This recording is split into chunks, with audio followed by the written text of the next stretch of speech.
wabarakatuh.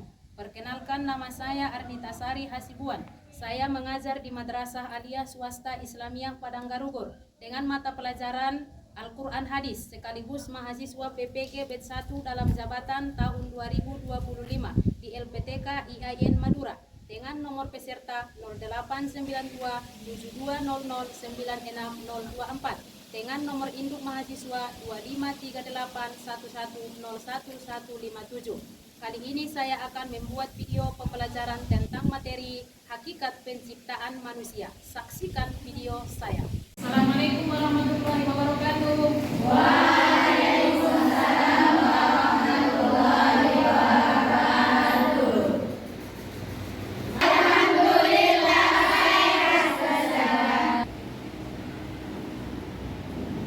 Nama saya Arnita Sari Hasibuan, mengajar di sekolah Masjid Islamiyah Padang Garugor di kelas 11 semester 2 tahun ajaran 2024-2025 dengan materi pembelajaran pendidikan agama Islam dan budi pekerti.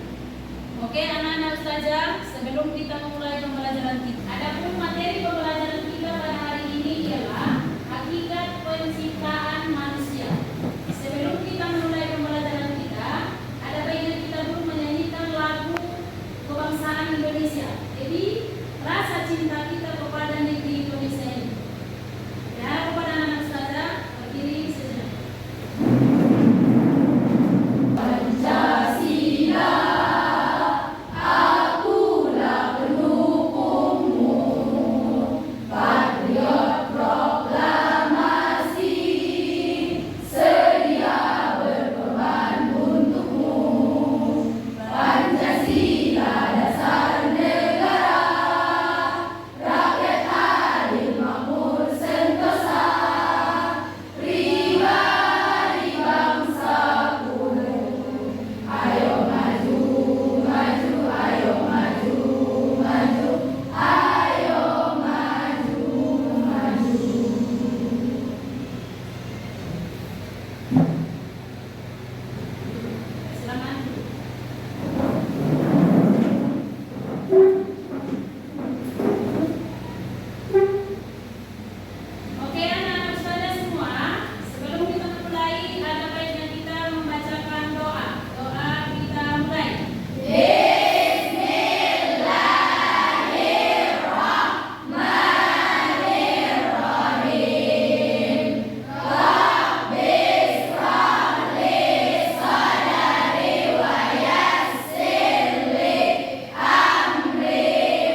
Kemudian yang ketiga, meningkatkan kualitas hidup. Dan yang keempat, mengembangkan etika dan moralitas. Dan yang terakhir, meningkatkan rasa syukur kita kepada Allah dan PKK. Selanjutnya, anak-anak ustazah, hakikat penciptaan manusia. Asal penciptaan manusia, yang pertama, apa itu penciptaan manusia dari tanah? Dan yang kedua, penciptaan manusia dari nutfah. Apa itu nutfah? Nutfah itu adalah setetes air mani. Dari itulah asal mula manusia tercipta. 40 hari kita tercipta setetes air mani. Kemudian 40 hari lagi setetes darah. Kemudian 40 hari lagi segumpal daging. Ya, itulah asal mula penciptaan manusia. Oke, anak-anak ustazah sekalian, mari semangat. Selanjutnya, hakikat penciptaan manusia, yaitu nomor 1, makhluk Allah yang paling sempurna. Bagaimana makhluk Allah yang paling sempurna? Makhluk Allah yang paling sempurna itu ialah ciptaan manusia. Makhluk Allah yang paling sempurna, dan manusia sebagai bukti kekuasaan Allah, dan manusia diciptakan Allah sebagai khalifah.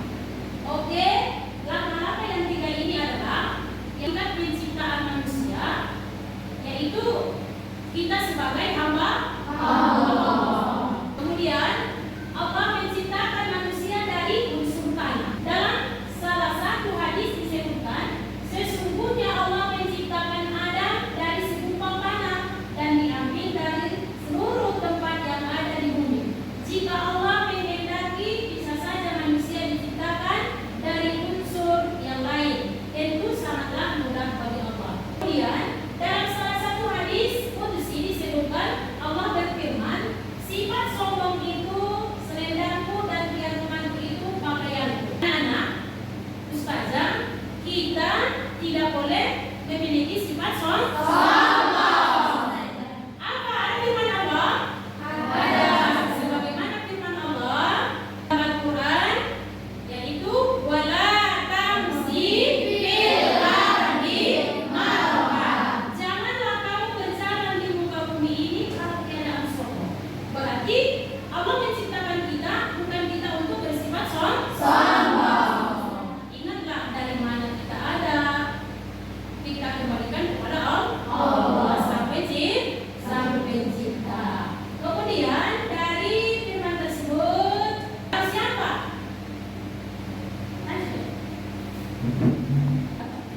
Dari firman ataupun dan hadis tersebut dapat dipahami demikian sangat dibenci murkanya oleh Allah dengan sifat sombong yang ada pada diri manusia. Oleh karena itu sangat korelatif sekali antara potensi kesombongan manusia dan hakikat pencipta manusia dari Tuhan. Sujud ke tanah dan kembali ke tanah agar manusia bisa dapat meredam potensi kesombongan tadi. Ya, intinya kita kembali kepada Allah. Maka janganlah kita mensikapi sikap sombong. Hakikat pencipta merujuk pada esensi atau sifat dasar manusia sebagai makhluk ciptaan Tuhan. Hakikat ini mencakup beberapa aspek seperti 1. Sifat dasar manusia. Manusia memiliki sifat dasar yang unik dan kompleks, seperti kemampuan berpikir, merasa, dan bertindak. Dan yang kedua, keterhubungan dengan Tuhan. Bagaimana hubungan kita dengan Tuhan, yaitu seperti mengerjakan sholat, ibadah kita terhadap Allah. Yaitu manusia memiliki hubungan yang erat dengan Tuhan sebagai pencipta dan pemelihara. Oke, anak-anak, yang ketiga, tujuan hidup. Manusia memiliki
Kemudian dia menjadikan keturunannya dari saripati air yang hina. Quran surah As-Sajdah ayat 7 sampai 8. Oke. Yang kedua, tentang penciptaan manusia dimulai dari proses pertemuan sperma dan ovum. Sebagaimana dalil Allah, Inna khalaqnal insana min nutfatin amzajin nabtaliyahu faja'alahu sami'an basyira. Yang artinya, sesungguhnya kami telah menciptakan manusia dari setetes mani yang bercampur, yang kami hendak mengujinya dengan perintah dan larangan. Karena itu kami jadikan dia mendengar dan mendengar. Surah Al-Insan. Oke, selanjutnya dalil penciptaan manusia juga dapat dilihat pada Quran surah At-Tariq ayat 6 dan 7. Kemudian pada Quran surah Al-Qiyamah ayat 37 sampai 38. Dan yang ketiga surah Al-Mursalat ayat 20 sampai 23 yang artinya sebagai berikut. Bukankah kami menciptakan kamu dari air yang hina, kemudian kami letakkan dia di dalam tempat yang kokoh atau dalam kurung rahim sampai waktu yang ditentukan. Lalu kami tentukan bentuknya, maka kamilah sebaik-baik yang menentukan. Quran surah Al-Mursalat ayat 20 sampai 23. Menjadi ayat tentang penciptaan manusia di permulaan proses. Keilmuan modern menjelaskan lamanya kehamilan secara umum sekitar 9 bulan sampai 10 hari sebelum akhirnya janin keluar dari rahimnya. Adapun yang ketiga, anak-anak ustazah, coba anda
Oke, adapun selanjutnya berbagai ayat tentang penciptaan manusia yang difirmankan Allah dalam Al-Quran menjadi bukti kebesarannya. Tadi sudah Ustaz jelaskan tentang kebesaran Allah. Yaitu Allah menciptakan manusia secara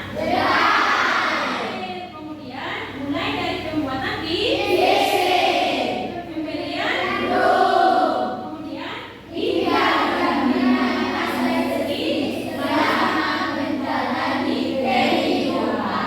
menjalani kehidupan. Allah pula yang mematikan seluruh makhluk termasuk manusia. Kita manusia. Lalu mematikannya kembali di akhirat. Selanjutnya, serangkaian pertanyaan pada materi hakikat penciptaan manusia. Apa yang dimaksud dengan hakikat penciptaan manusia? Bagaimana manusia dapat memahami tujuan penciptaan mereka? Kemudian, apa peran manusia dalam kehidupan ini menurut ajaran agama dan filsafat? Kemudian, bagaimana hakikat penciptaan manusia mempengaruhi perilaku dan keputusan sehari-hari?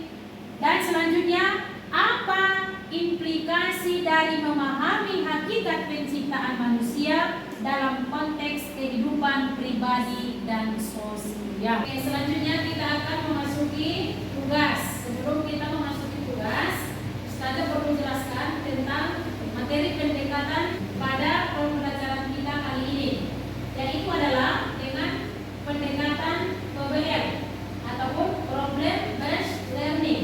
Semoga dengan pendekatan ini kita dapat memahami lebih mudah tentang materi hakikat penciptaan manusia dengan lebih detail. Adapun langkah-langkah PBL, pengidentifikasian masalah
Kelompok 2 sama kelompok 3 perhatikan teman-temannya ya. Iya. Assalamualaikum warahmatullahi wabarakatuh. Waalaikumsalam warahmatullahi wabarakatuh. Perkenalkan, kami dari kelompok 1 yang akan mempresentasikan hasil diskusi kami yang berjudulkan Tujuan Hidup Manusia. Saya sebagai ketua dari kelompok 1. Assalamualaikum warahmatullahi wabarakatuh.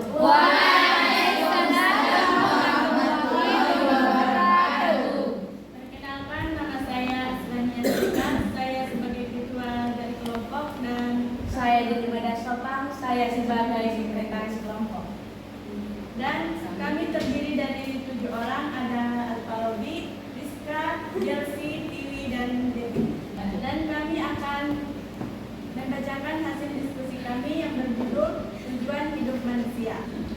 Tujuan hidup manusia adalah sesuatu yang unik dan personal, berbeda-beda tentang keyakinan dan nilai-nilai yang berkulit yang anut oleh masing-masing individu. Berikut beberapa perspektif tentang tujuan hidup manusia. 1. Mencari kebahagiaan. 2. Mengabdi kepada Tuhan. 3. Meningkatkan diri membuat perbedaan.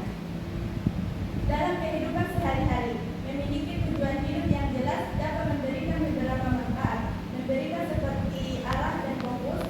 Tujuan hidup membantu kita menentukan arah dalam kehidupan sehingga kita dapat membuat keputusan yang lebih tepat dan efektif. Meningkatkan motivasi. Tujuan hidup dapat meningkatkan motivasi kita untuk mencapai sesuatu yang kita inginkan. Membuat hidup lebih bermakna. Tujuan hidup dapat membuat hidup kita lebih bermakna dan bermanfaat. Namun perlu diingat bahwa tujuan hidup bukanlah sesuatu yang statis, melainkan dalam berubah seiring dengan waktu dan pengalaman hidup. Oleh karena itu, penting mengevaluasi dan memperbarui tujuan hidup agar tetap relevan dan sesuai dengan kebutuhan dan keinginan kita.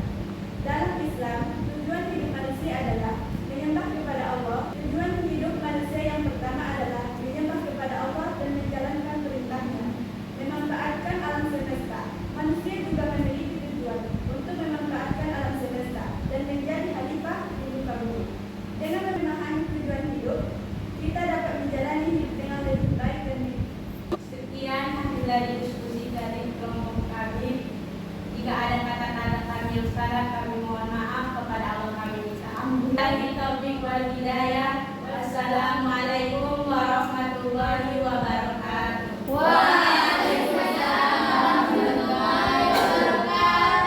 Oke, anak-anak ustazah tepuk tangan dulu untuk kelompok 1.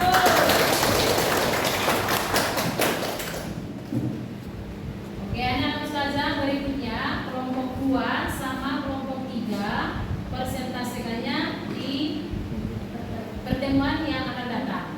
Mumpung waktunya sudah mau habis, buatlah makalahmu itu, kerjakan di rumah dengan sedetail mungkin, semenarik mungkin untuk mempresentasikannya untuk minggu depan selanjutnya.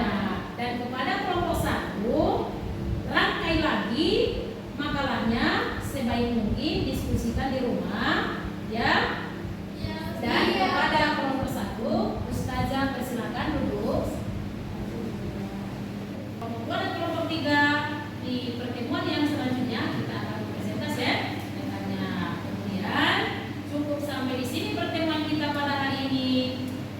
Apa pembelajaran kita pada hari ini? Semoga bermanfaat untuk anak-anak ustazah sekalian. Wabillahi